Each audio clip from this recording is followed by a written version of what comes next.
Hi friends, ఈ పాత బిల్డింగ్కి వచ్చిన సమస్య ఏంటంటే మనకి వాటర్ అనేది వర్షం వచ్చేటప్పుడు వాటర్ అనేది పక్క దాంట్లో పడుతుంది అనమాట. పక్క స్థలంలో అలా పడకుండా మన దాంట్లోనే పడాలంట వాస్తు ప్రకారం. ఈ రోజుల్లో కూడా వాస్తు పాటిస్తున్నారంటే ఇలా పాటిస్తున్నారు బ్రో. చూడండి ఎలా చేస్తున్నారు.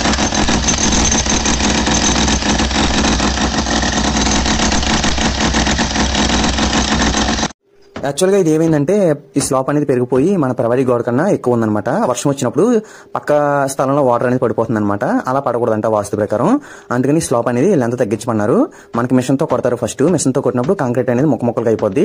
తర్వాత మనకి స్టీల్ బార్స్ ఉంటాయి కదా, అవన్నీ మిషన్ తో కోస్తారనమాట. కోసినప్పుడు మనకి లెంత్ అనేది తగ్గిపోద్ది. అప్పుడు దాన్ని రిపేర్ వర్క్ చేయించుకోవాలి సిమెంట్ తో.